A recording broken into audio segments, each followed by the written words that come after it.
بشارات ہیں ان بشارتوں کا ذکر کیا.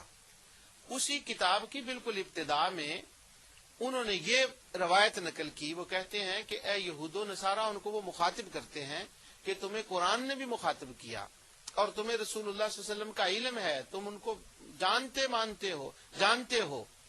کیا تمہیں یاد نہیں ہے کہ رسول اللہ صلی اللہ علیہ وسلم جب مدینہ میں تشریف حضور صلی اللہ علیہ وسلم کے آنے سے پہلے جب تم یہودیوں مدینے میں رہتے تھے اور تمہاری لڑائی لوکل مدینے کے لوگوں سے ہوتی تھی تو اس وقت تم یہ دعا نہیں کیا کرتے تھے کہ اللہم انی اسألک بحق النبی الامی، اے اللہ ہم تجھ سے سوال کرتے ہیں، تجھ سے دعا مانگتے ہیں کہ تو اس امی نبی کے وسیلے سے ہماری دعا کو قبول فرما جن کے آنے کا تو نے ہم سے وعدہ کیا ہے.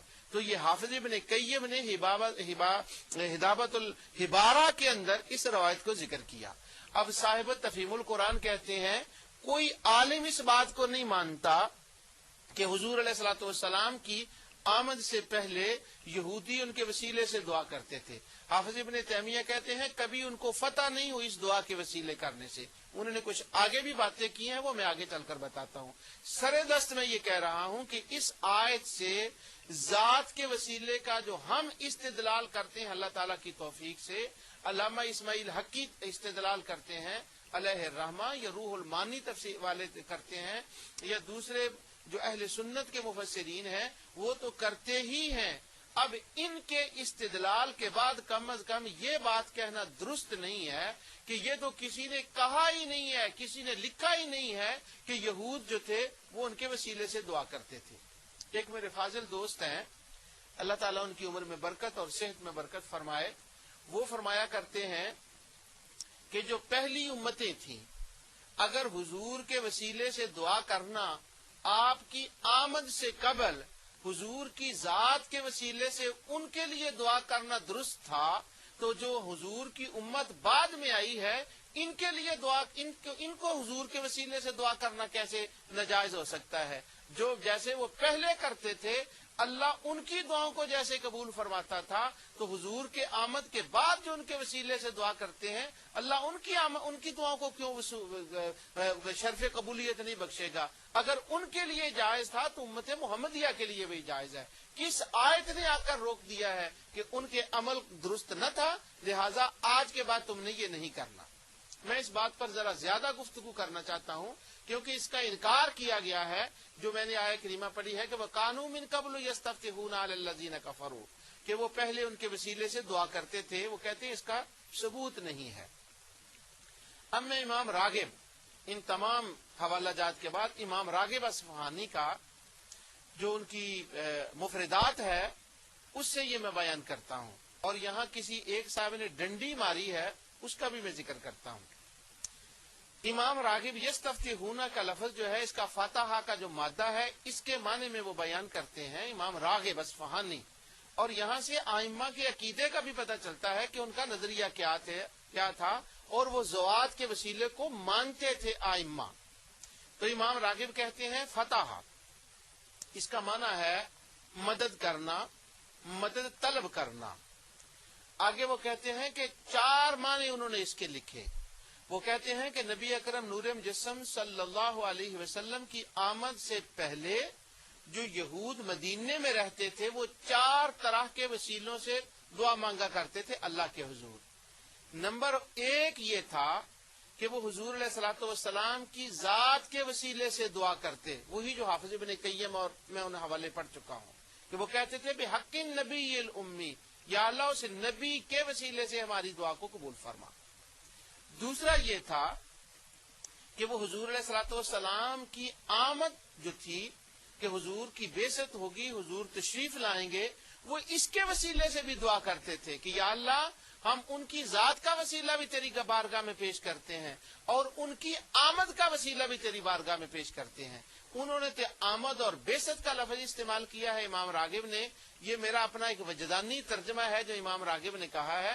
تو معنی یوں نکلتا ہے کہ حضور کی آمد کا جب وہ وسیلہ پیش کرتے تھے تو وجدانی ترجمہ اس کا میں عرض یہ کر رہا ہوں، کسی کو اس کے سے اتفاق نہ ہو تو وہ اختلاف کر سکتا ہے کہ معنی امام راغب کا یہ ہے کہ یا اللہ میں حضور کے میلاد کا وسیلہ پیش کرتا ہوں کہ میری دعا کو قبول فرما، کیونکہ آمد مصطفیٰ کا معنی میلاد مصطفیٰ ہے، یعنی وہ ذات کا وسیلہ پیش کرتے، آمد کا اور بعثت کا وسیلہ پیش کرتے، اور میلاد کا لفظ میں اپنی طرف سے کہہ رہا ہوں، یہ راغب میں نہیں ہے۔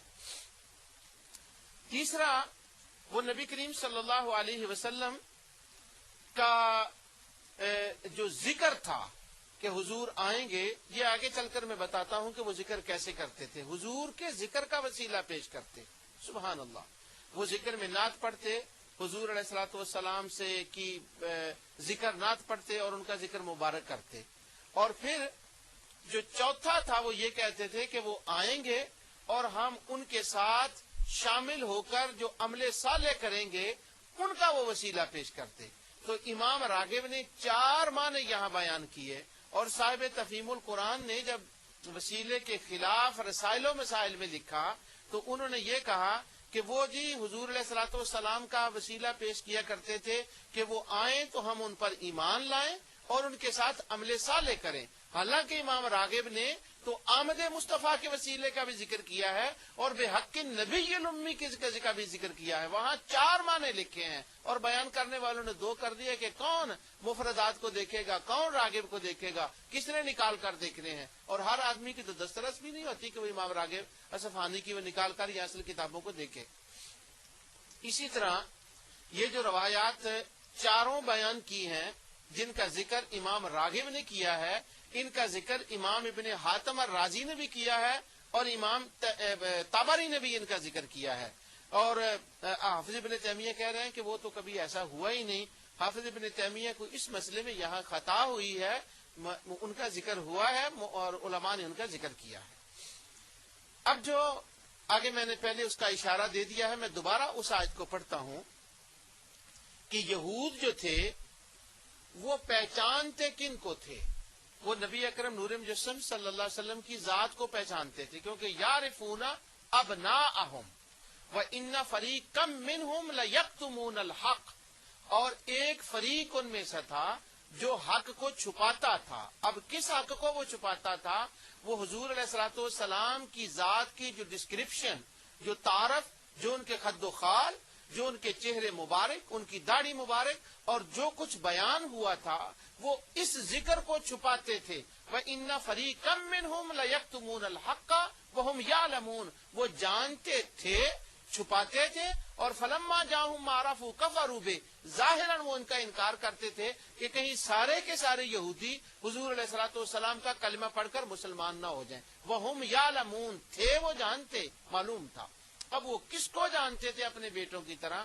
ارے یہ بتائیں، وہ تعلیم مصطفیٰ کو جانتے تھے اپنے بیٹوں کی طرح یا ذات مصطفیٰ کو جانتے تھے؟ بیٹا ذات ہے اور ریلیونسی نہیں بنتی اس کی اگر ذات مصطفیٰ کا ذکر نہ ہو، تو معنی یہ نکلے گا کہ وَقَانُوا مِن قَبْلُ يَسْتَفْتِحُونَ عَلَى الَّذِينَ كَفَرُوا، وہ کافروں پر ان کے وسیلے سے فتح طلب کرتے تھے۔ کن کے وسیلے سے؟ ذات مصطفیٰ کے وسیلے سے ان پہ فتح طلب کرتے تھے۔